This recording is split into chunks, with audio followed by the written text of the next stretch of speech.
Hello बूंदे सुनने वाले मेरे प्यारे दोस्तों को अनुज का प्यार भरा नमस्कार। और कैसे हैं आप सब? बढ़िया, गुड, वेरी गुड जी। तो चलिए आज हम बात करने वाले हैं कुछ खास, क्योंकि आज है नेशनल साइंस डे। तो नेशनल साइंस डे का मतलब है विज्ञान का दिवस, और विज्ञान तो हमारी ज़िंदगी में बहुत बड़ा स्थान रखता है। हर एक नया आविष्कार हमारी ज़िंदगी को और भी आरामदायक बनाने के लिए किया जाता है। लेकिन ऐसा होता है नहीं, क्योंकि हर चीज़ के अपने फायदे और अपने नुकसान हैं। तो आइए आज हम भी बात करते हैं कुछ ऐसे आविष्कारों के बारे में जिनकी खोज हुई तो थी हमारी ज़िंदगी बेहतर बनाने के लिए, लेकिन इनके खोज करने वालों को ही बाद में हो गई सरदर्दी। तो ऐसा ही हमारा पहला आविष्कार है जो कि हुआ था सन 1964 में, ऑफिस क्यूबिकल्स के नाम पर। ऑफिस क्यूबिकल्स, हम सब ऑफिस जाते हैं, हमारे वहाँ छोटे छोटे क्यूबिकल्स तो होते हैं जहाँ पे बैठकर हमारे फाइलों के ढेर लगते हैं। हाँ जी, आज मैं उसी की बात कर रहा हूँ। तो इन क्यूबिकल्स की शुरुआत हुई थी सन 1964 में, और इसको डिज़ाइन करने वाले शख्स का नाम था रॉबर्ट प्रॉपसेट। तो भाई साहब रॉबर्ट जी ने ये डिज़ाइन तो इसलिए बनाया क्योंकि उनका मानना था कि अगर हर इंसान को अपनी एक प्राइवेट स्पेस दी जाए तो उससे उसकी कंसंट्रेशन और काम के प्रति मोटिवेशन और बढ़ जाती है, जिससे कि प्रोडक्टिविटी भी बहुत बढ़ती है। पर ऐसा कुछ हुआ नहीं, और जनाब को अपने आविष्कार के 33 साल बाद सन 1997 में इसका एहसास हुआ कि ऐसा करके उन्होंने बड़े बड़े दफ्तरों की बड़ी बड़ी जगहों को वेस्ट ही किया, और जिसने काम करना था उसने वैसा ही किया जितना काम उसे करना था। तो ये हमारा आविष्कार कोई इतना कारगर तो साबित हुआ नहीं, और रॉबर्ट हमेशा की तरह फ्लॉप हो गए। तो आइए अब हम बात करते हैं अपने दूसरे आविष्कार के बारे में। ये एक ऐसा आविष्कार है जो हमारे देश के बच्चे बच्चे के जुबान पर होता है, भले ही इसके मामले में जानने वाले लोग बहुत ही कम हैं। जी हाँ, ये है एटम बॉम्ब। याद आया दिवाली के दिनों में कितने पटाखे ये एटम बॉम्ब के नाम पे हमने खरीदे हैं। लेकिन क्या आप जानते हैं कि एटम बॉम्ब की खोज की किसने थी? तो कहा जाता है कि अमेरिका के मैनहट्टन प्रोजेक्ट की देन है ये एटम बॉम्ब। इस प्रोजेक्ट का नेतृत्व रॉबर्ट ओपनहाइमर ने की थी, जिन्हें एटम बम का जनक भी कहा जाता है। ये सारे रॉबर्टों का यही काम था, इन्हें सिर्फ खोज ही करनी थी। पहले वाला भी रॉबर्ट, दूसरे वाला भी रॉबर्ट, कोई बात नहीं, रॉबर्ट का है जमाना।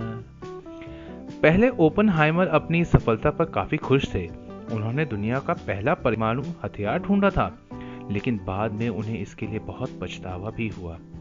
इस हथियार पर प्रतिबंध लगाने के लिए उन्होंने सरकार से गुजारिश की। 1945 में तत्कालीन राष्ट्रपति हैरी एस ट्रूमन से भी मिले, जिसके बाद ओपनहाइमर ने कहा था, मुझे ऐसा लग रहा है जैसे मेरे हाथ खून से रंगे हैं। इस आविष्कार को प्रोत्साहन देने वाले वैज्ञानिक आइंस्टाइन को भी अपने फैसले पर पछतावा हुआ था, और उन्होंने इसे अपनी सबसे बड़ी गलतियों में से एक कहा था। आइए अब हम बात करते हैं अपने अगले आविष्कार के मामले में। और ये एक ऐसा आविष्कार है दोस्तों, जिसने ना मेरी, ना आपकी, बल्कि दुनिया भर के हर पति, हर बॉयफ्रेंड, हर भाई और हर पिता की हालत खराब कर रखी है। जी हाँ, ये है हमारे सबसे बड़े दुश्मन, शॉपिंग मॉल्स। 1950 के दशक में दुनिया में पहली बार शॉपिंग मॉल की स्थापना हुई, और इसे बनाने वाला भी एक मर्द ही था जिसका नाम था विक्टर ग्रुवेन, जिनका जन्म यूरोप में हुआ था। उन्हें अमेरिकन शॉपिंग मॉल का जनक भी कहते हैं। ग्रुवेन ने ऐसी जगह की कल्पना की थी जहां खरीदारी और संस्कृति एक छत के नीचे हो, लेकिन बाद में उन्हें महसूस हुआ कि अमेरिकी मॉल्स ने असल में शहरों को बर्बाद कर दिया। अपनी इस खोज के लिए उन्हें बेहद पछतावा हुआ। एक दिन वाइफ ले गई होगी संडे को मॉल में, अगले दिन तो पछतावा होना ही था।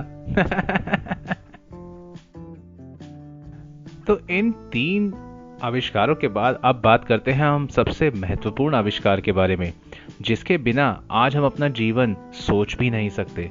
ये हमारी जिंदगी का इतना अहम हिस्सा बन चुका है कि एक बार इंसान सांस लेना भूल जाए, लेकिन शायद इसके बिना जी नहीं पाएगा। आज हमारी दुनिया शुरू होती है www, और उसके आगे बस हमारी यही पहचान है, www डॉट। जी हाँ, मैं आप सबसे बात करना चाहता हूँ हमें घर बैठे दुनिया से जोड़ने वाले इंटरनेट के बारे में। तो इंटरनेट के पिता कहे जाने वाले प्रोफेसर टिम बर्न्स ली ने सन 1989 में वर्ल्ड वाइड वेब की खोज की थी। जी हाँ, ये वर्ल्ड वाइड वेब www की फुल फॉर्म है। ये वो आविष्कार है जिसने दुनिया के काम करने के तरीके को पूरी तरह से बदल कर रख दिया, जो कई नए आविष्कारों का आधार बना। लेकिन ली अब इसके जरिए होने वाली गैर कानूनी हैकिंग, फर्जी खबरें और अन्य विध्वंसक गतिविधियों से परेशान है। 2018 में ली ने एक इंटरव्यू में कहा भी था कि मेरे आविष्कार के कारण होने वाली ये सभी बुरी हरकतों से मैं बेहद दुखी हूँ। मुझे लगता है कि मानवता की सेवा को बेहतर बनाने में इंटरनेट फेल हो गया। कहा जाता है कि हर वरदान का एक अभिशाप भी होता है। हमने इस इंटरनेट से दुनिया भर में तो सबको पा लिया, लेकिन शायद हम जिनके सबसे करीब थे वही दूर हो गए। तो अगली बार इंटरनेट पे कुछ भी डालने से पहले एक बार जरूर सोचिएगा। तो ये नेशनल साइंस डे पे कुछ थे ऐसे आविष्कार जिन्हें आविष्कार करने वाला ही खुद हो गया परेशान।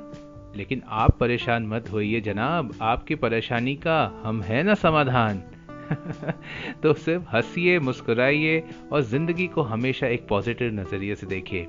और आगे हम जरूर मिलेंगे। मैं हूं आपका दोस्त अनुज और सुनते रहिए बूंदे पॉडकास्ट।